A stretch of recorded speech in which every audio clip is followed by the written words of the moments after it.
this point, we've all heard about Hogwarts Legacy. I'm fucking tired of it. As a trans content creator who's working on her MFA in creative writing, I wanted to weigh in on the issue of Sirona Ryan, the first trans woman in Harry Potter. And look, this is where I stand on the morality of buying the game. Let's just get it over with. If you're not buying the game, I sincerely appreciate it. I think you're signaling to every trans person you know that you're an ally who won't stand for hate, even if it inconveniences you. If you are buying it, I encourage you to reconsider your choice because you can help the people around you feel loved by not supporting someone who hates them. And that's all I'm going to say on that subject. When it comes to Sirona Ryan, the character was obviously created in order to retake control of the narrative that supporting the game was transphobic. It's backfired spectacularly, with many people criticizing the character for her name. Why? Because to pronounce Sirona, you must first emphasize the word Sir, and Ryan is a traditionally masculine name.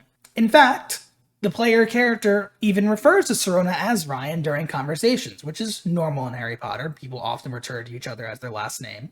It's an obvious attempt to constantly remind the player that the character is, in fact, trans. The fact is that very few trans women would ever call themselves Sirona. To do so in real life would open you up to ridicule daily, more so than usual. The other thing is, this is a fictional world where you can call a character anything you want, and they chose that name.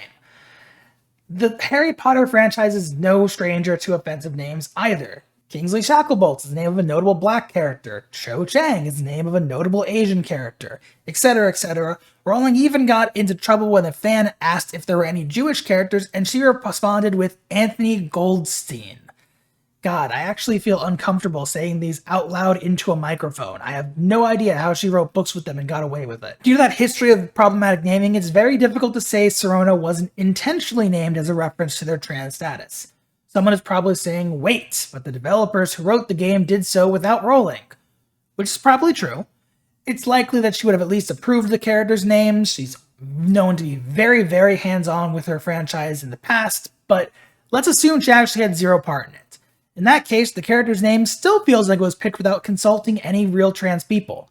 It's still a name that fits into the world of Harry Potter's problematic naming conventions. If Rowling had no part in it, the name is still awful and only showcases how working within the world of Harry Potter and adhering to the rules and conventions of its writing inherently leads to bigotry. It's actually so much worse if she had nothing to do with it, because it shows that the developers, publishers, and anyone who works within the world of Harry Potter can't fully escape the problems that creates. Now, let's talk about why this character was created in the first place. According to YouTuber Stephanie Sterling's anonymous source, Sirona was added to development late in order to pivot away from the conversation involving Rowling. Did You Know Gaming's Liam Robertson had a source with a similar claim. It's blatant performative bullshit which, according to these sources, has no real substance. Sirona has very few lines in the game. Her trans identity is established through a throwaway line where she says, "I'm actually a witch, not a wizard," and has no real purpose in the plot. It's basic, we have a token trans person in the game, therefore the game is not transphobic and we don't support Rowling's message approach. It doesn't work. Having a trans character in the game does nothing to stop the money from this game being funneled back to Rowling, who uses it to actively support anti-trans legislation.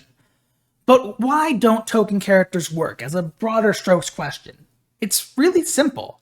A token trans person gets a throwaway line about being trans, and then it never plays any part in their personality after that. The purpose of queer writing is to celebrate our differences, and ultimately must destroy the very notion that normal exists. This character, by blending into the background of the game, by existing only to be briefly checked off as a character who is different, is actually still the same as everybody else. They lack the experiences to properly celebrate queerness. To put it simply, they're only queer in their outermost layer, and lack the proper character building to be more than that. This ties back into the name, a name that no trans person would ever call themselves, a name that signals this is the trans one on the outer layers. It's a name a cis person who only has ever seen a trans person once or twice would pick. It's part of the tokenization. And it's the same bullshit for all those other characters with absolutely abhorrent names in the Harry Potter universe. Those names scream, "Look at me, I'm an oppressed minority." That way, the character doesn't have to discuss how being an oppressed minority actually makes them feel, how it affects their lives and makes it harder. These token characters shut down conversations and criticism of a work by saying, "Oh, we have one of those." It isn't proper allyship, and you shouldn't be fooled by them. Let's briefly address the opposition. I've seen the counter-argument going around that Sirona is the name of a goddess of rebirth, and a good symbolic name for a trans person. And yeah, you can find that out if you search the etymology of the name, but I'd argue there are lots of goddesses of rebirth that don't emphasize Sir every time you say their name.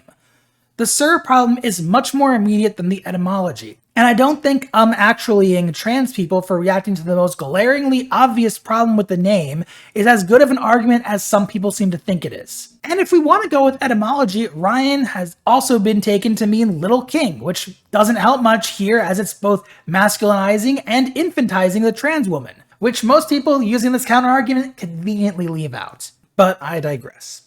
Let's discuss the character's appearance now. I'm going to be honest, this is the part of the script that I've rewritten the most because I want to make sure I address this with as much nuance as possible. Hey, look, I'm wearing a different shirt now. Trans rights, my bed is made. Some time has passed. Sirona Ryan does not pass. Is that a bad thing inherently? No, I don't pass. I'd love to see more characters in media franchises that look like me.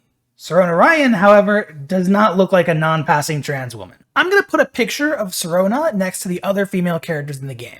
Now, there are only a few characters to go off of here as the game hasn't released yet, but the main thing I want to point out is that Sirona looks nothing like the other women. Cis women can still not pass. Cis women can present masculine by choice as well. When the only masculine presenting female character we're given is a trans woman, that's a problem. It's not just transphobic, it's blatant misogyny. Seriously, look at the other women not wearing school uniforms. They're all wearing vibrant, flashy outfits. They all have traditionally feminine features. They all fit into a specific vision of what womanhood looks like. Sirona gets this drab vest and necktie that closely resembles the outfits of male adults in the game, and also has a traditionally masculine facial structure. First of all, it should be a crime to put a queer character in brown while all the other women get flashy and colorful outfits. What the fuck is that? But back on topic, the game is establishing a clear, if fairly dated and offensive, why do none of the adult women wear pants, view of what womanhood looks like. Sirona is not allowed to participate in womanhood the same way cis women are, and that's a problem. She isn't non-passing as a way of empowering that, she's non-passing to assure cis people that they can always tell and there will always be differences between trans women and cis women. It's frankly really fucking gross, and reinforces the fact that everything else we've already talked about with this character was absolutely done in bad faith. And that's just about everything I have to say on the subject. I'd really rather stop having to think about this game and character altogether. Once again, please don't support this game, support a trans woman instead. Maybe even subscribe to my channel. Lord knows, I'm probably going to lose a few subs for making this, so I'd appreciate it. If you're trans and all of the Harry Potter news has got you down, I know it sucks. Every major website is running ads. Plenty of stores have giant displays everywhere, and a lot of your friends are probably playing the game without even thinking about how you feel. It sucks even more that it's coming during a hard legislative season where over 300 anti-trans bills have been proposed. I know what that's like. I know how genuinely hard it is to escape. I encourage you to seek out the friends who are on your side and willing to support you. Don't doom scroll on Twitter or your platform of choice. Log off for a bit.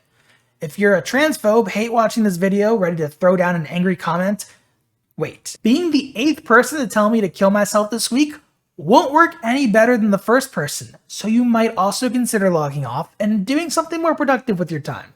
Go play the damn game you care so much about. Alright, that's it. I'm done. Sincerely. We'll be back to your regularly scheduled Fire Emblem coverage next week. I'm going to make a video about all those cool new DLC emblems, and it's going to be great and fun and not depressing. Alright, bye!